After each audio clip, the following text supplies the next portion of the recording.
यीशु के नाम से आपको शांति मिले। मैं विश्वास करता हूँ कि आप अच्छे और प्रभु यीशु मसीह में आनंदित होंगे। आज एक और अध्ययन के साथ हम लोग आगे बढ़ेंगे। आज हम लोग योना नबी की पुस्तक के ऊपर थोड़ा ध्यान देंगे। The book of Jonah. Jonah English का शब्द है और अगर हम हिब्रू या इब्रानी भाषा में देखें तो योना जो शब्द है उसका मतलब है डव पीसफुल। एक कबूतर की उपाधि या उपमा दी गई है इस नाम के अर्थ को और बताया गया है शांतिपूर्ण नाम। योना नबी की पुस्तक में हम बहुत सारी उत्तम बातों को पाते हैं। मैं इसका पहले अध्याय का पहला वचन पढ़ना चाहूंगा। वहां लिखा है, यहोवा का यह वचन अमित्ते के पुत्र योना के पास पहुंचा। उठकर उस बड़े नगर नीनवे को जा और उसके विरुद्ध प्रचार कर, क्योंकि उसकी बुराई मेरी दृष्टि में बढ़ गई है।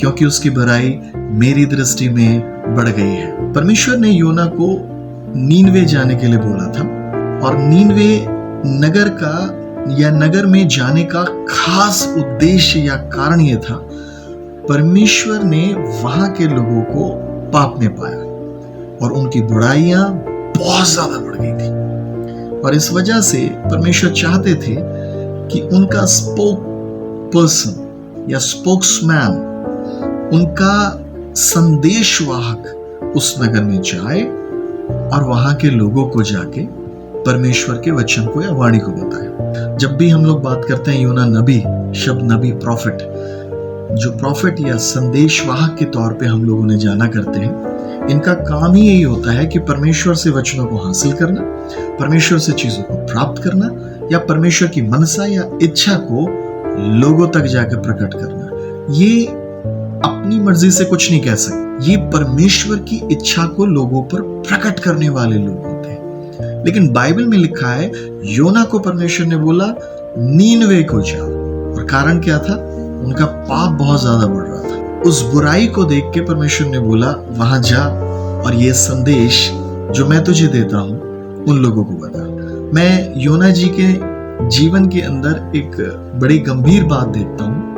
जो बात परमेश्वर उनकी लाइफ में कर रहे थे कि उस स्थान को जा और उस स्थान पे जाके लोगों को मेरा वचन बता, इस बात से वो सहमत नहीं थे, एग्री ही नहीं हुए। और पहली और महत्वपूर्ण चीज उनकी लाइफ में पाई जाती है, उन्होंने अपने जीवन के अंदर मनमानी कर ली। किस चीज की मनमानी? उन्होंने मनमानी करी that I will not deliver this message. मैं इस संदेश को किसी भी कीमत पे लोगों को नहीं दूंगा या मैं इस संदेश को बांटूंगा ही नहीं।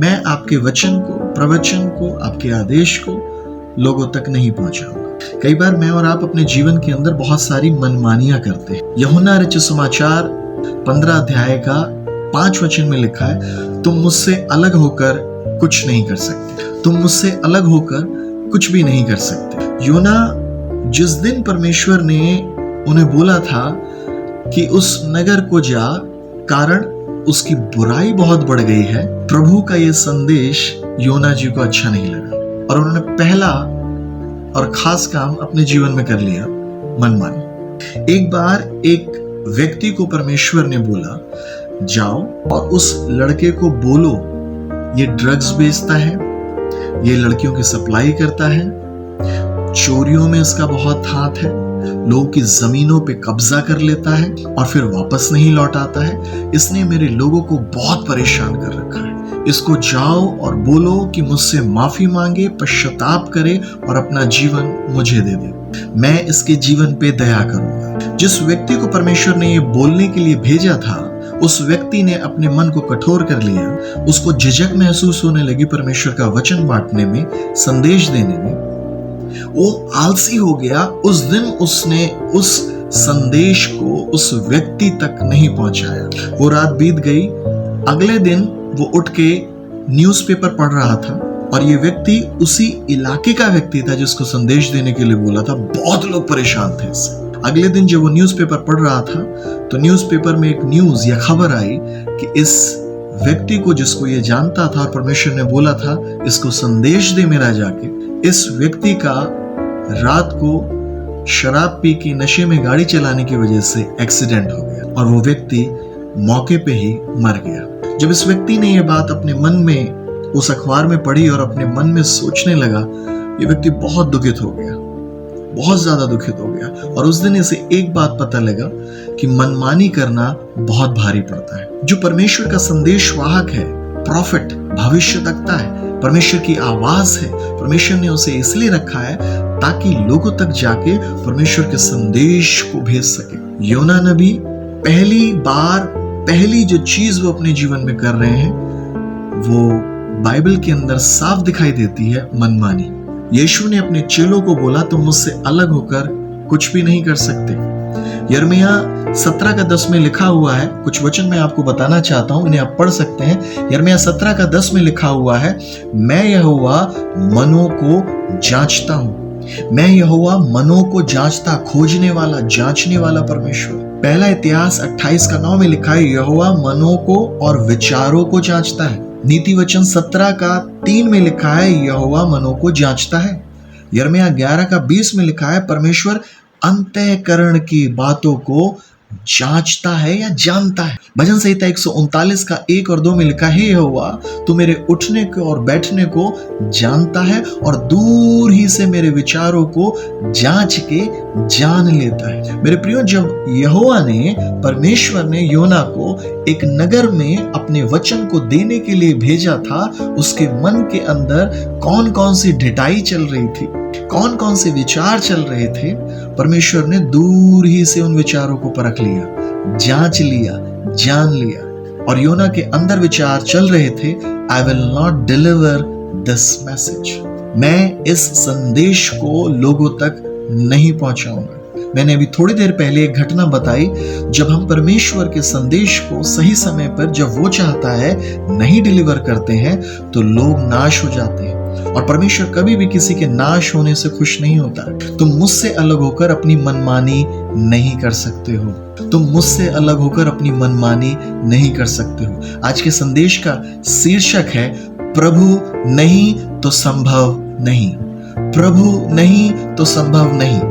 पहली बात, तुम मुझसे दूर, अलग होकर अपने जीवन के अंदर मनमानियां नहीं कर सकते हो। प्रभु नहीं है तो संभव नहीं है तुम्हारा मनमानी करना, तुम्हारा ढीठ बन जाना, तुम्हारा अपने जीवन को, अपनी बातों को जी लेना। दूसरी बात जो योना के जीवन में पाई जाती है, योना को परमेश्वर ने बोला था, नीनवे को जा। नीनवे जो नगर है यरूशलेम या इज़राइल से तकरीबन 800 किलोमीटर दूर पड़ता है। 500 मील दूर और 800 किलोमीटर दूर। और आज का प्रेजेंट नीनवे कहाँ है? इराक देश के अंदर, या इराक में नीनवे पाया जाता है। लेकिन योना नीनवे को छोड़कर तरशीश को चले गए। तरशीश कहाँ है? स्पेन के अंदर पाया जाता है, जो तकरीबन 2,500 मील या 4,000 किलोमीटर की दूरी को रखता है। योना ने यरूशलेम याफा से एक जहाज को पकड़ा और वहां से वो चल दिए 4,000 किलोमीटर की दूर। प्रभु ने जाने को इधर बोला था और वो जा रहे हैं उल्टी दिशा में। पहली चीज, योना ने अपने जीवन के अंदर मनमानी करी और प्रभु एक चीज सिखाना चाहते हैं, तुम मुझसे अलग होकर अपनी मनमानी नहीं कर सकते। दूसरी चीज, योना को परमेश्वर ने नीनवे जाने के लिए बोला और वो जा रहे थे तरशीश।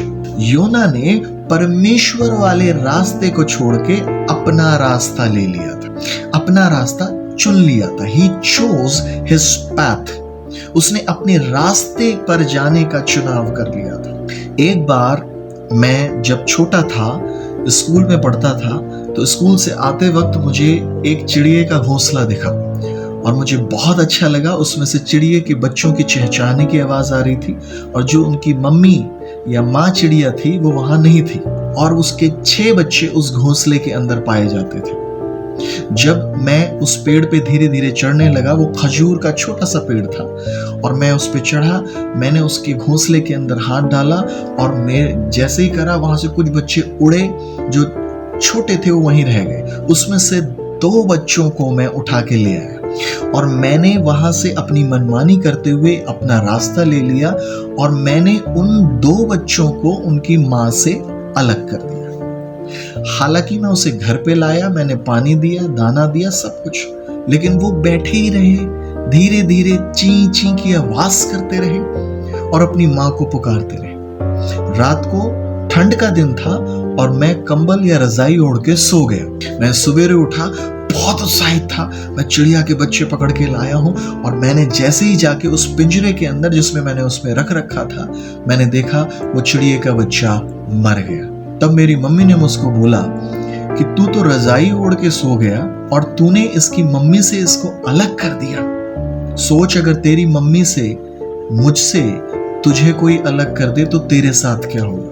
मैं अच्छी तरह रजाई में सोया और मैंने उन बच्चों के, चिड़ियों के बच्चों के ऊपर कोई कपड़ा नहीं रखा और उस रात वो मर गए। मां से अलग होने के द्वारा वो बच्चे जीवित नहीं रह पाए। यीशु कहते तुम मुझसे अलग होकर कुछ नहीं कर सकते। तुम मुझसे अलग होकर, योना प्रभु से अलग होकर, प्रभु की वाणी से, इच्छा से अलग होकर अपना रास्ता ले रहा था। पहली चीज, वो मनमानी कर रहे थे। दूसरी चीज, योना जी प्रभु और उसकी वाणी से अलग होकर उन्होंने अपना रास्ता का चुनाव कर लिया था। बाइबल में लिखा हुआ है, नीति वचन 3:5 है, मेरे पुत्र तू अपनी दृष्टि में बुद्धिमान ना बनना। नीति वचन 14:12 और 25 में लिखा है, ऐसे भी मार्ग हैं जो मनुष्य को बहुत अच्छे जान पड़ते हैं लेकिन उनका अंत विनाश है। नीति वचन 16:9 में लिखा है, मनुष्य मन में अपने मार्ग पर विचार करता है लेकिन स्थिरता जो है वो परमेश्वर देता है। नीति वचन 12:15 में लिखा हुआ है, मूढ़ या मूर्ख को अपनी चाल चलना सीधी लगती है। मूर्ख को अपना चाल चलन जो है या जिस मार्ग में वो चल रहा है बिल्कुल सीधा और अच्छा लगता है। ये मेरी कहानी थी। उस दिन मैं मूर्ख व्यक्ति बन गया। मुझे बहुत अच्छा लगा कि चिड़िया के घोंसले से उसे उसकी मां से अलग कर दिया मैंने, और मुझे वो रास्ता अच्छा लगा कि मैं जाऊंगा, इन्हें पालूंगा और अपने पास घर पे रखूंगा। लेकिन जिस दिन मैंने उन बच्चों को अलग किया वो उसी दिन मर गए। आज परमेश्वर का संदेश इन दो बातों से मुझे और आपको क्या सिखाता है? प्रभु हमारे जीवन में नहीं है तो कुछ भी संभव नहीं है। प्रभु नहीं तो संभव नहीं। तुम मुझसे अलग रहकर कुछ भी नहीं कर सकते। वो चिड़िया परमेश्वर को दिखाता है और वो बच्चे मैं और आप हैं। जब मैं और आप परमेश्वर के संदेश, वाणी, परमेश्वर की इच्छा से अलग हो जाते हैं, मनमानी करते हैं, तो प्रभु का वचन मेरी और आपकी लाइफ में आता है कि तुम मुझसे अलग होकर अपनी मनमानी नहीं कर। योना की मनमानी नहीं चली उसकी मन की इच्छा नहीं चली। दूसरी बात, योना ने अपना रास्ता ले लिया था। परमेश्वर ने उन्हें शांति का प्रतीक करके रखा था। उनके नाम का अर्थ ही यही है, शांतिपूर्ण। एक कबूतर के समान जो भोला भाला, उस शांति के वचन को पहुंचाने के लिए रखा था। लेकिन बाइबल जो आप देती है, उन्होंने मनमानी करी और नुकसान को उठाया। बाइबल जो आप देती है, उन्होंने मनमानी करा और अपना रास्ता ले लिया। और बाइबल दोनों ही सूरतों में जवाब दे रही है, तुम मुझसे अलग होकर अपनी मनमानी नहीं कर सकते। प्रभु नहीं तो संभव नहीं। तुम मुझसे अलग होकर अपना रास्ता नहीं चुन सकते, अपना मार्ग। प्रभु नहीं तो संभव नहीं। आज ऐसे कई बच्चे हैं जिनको परमेश्वर ने बोला है संदेश देने के लिए सही समय पे, सही जगह पे, सही लोगों को। जब वो उन चीजों को नहीं बांट के कठोरता ला रहे हैं, मनमानी कर रहे हैं, आलस कर रहे हैं, तो परमेश्वर की इच्छा पूरी नहीं हो रही और पता नहीं कितने लोग नाश हो जा रहे हैं। इसका हिसाब मुझे और आपको देना पड़ेगा। परमेश्वर के वचन सुन के सही जगह पर हम नहीं पहुंचा रहे हैं और अपना रास्ता विपरीत चुन ले रहे हैं, उल्टा चल रहे हैं। जाना सीधा था, उल्टा चल रहे हैं, विपरीत दिशा में जा रहे हैं। हम परमेश्वर से अलग होके अपना रास्ता चुनेंगे तो जोखिम उठाएंगे। प्रभु नहीं तो संभव, वो रास्ते खराब हो जाएंगे। योना जी के जीवन में भी कुछ इस प्रकार से पाया गया। क्या मेरे और आपके जीवन में ऐसा पाया जाता है? कई मनमानियां करके बहुत सारी परेशानियों को उठा रहे, अपने अपने रास्ते चुन लिए, नशे के, गंदगी के, व्यभिचार के, बुराइयों के, चुगलियों के। लौट आए। परमेश्वर आज एक बहुत बड़ी चेतावनी दे रहा है, प्रभु अगर आपके जीवन में नहीं है तो कुछ भी नहीं है। प्रभु नहीं तो संभव नहीं। तुम मुझसे अलग होकर कुछ भी नहीं कर सकते। ये दो बातें आज बहुत महत्वपूर्ण है। मनमानी करना छोड़ दें, अपनी मर्जी के रास्ते चुनना छोड़ दें। लौट आए। प्रभु आपको आशीष दे। यीशु की शांति आप में पाई जाए। आइए हम प्रार्थना करें। परमेश्वर पिता, मैं आपका बेटा होने के नाते आपसे प्रार्थना करता हूँ। योना नबी के जीवन से हमने सीखा और पाया, मनमानी करके उन्होंने बहुत सा नुकसान उठाया, और आप बोलते हैं कि तुम मुझसे अलग होकर अपनी मनमानी नहीं कर सकते, नहीं जीत सकते। ये कठोरता विनाश की ओर ले जाती है। तो मुझसे अलग होकर अपने रास्ते नहीं चुन सकते। ये गलत रास्ते चुनना विनाश की ओर ले जाता है। प्रभु नहीं तो संभव नहीं। प्रभु आप दया करें, हम अपने जीवन में आपको आने का अवसर दें ताकि हर एक काम संभव और सही होने पाए। यीशु के नाम से मांगते हैं, आमीन। प्रभु आपके साथ हो और आपको जय के उत्सव में लिए चले। जय मसीह की।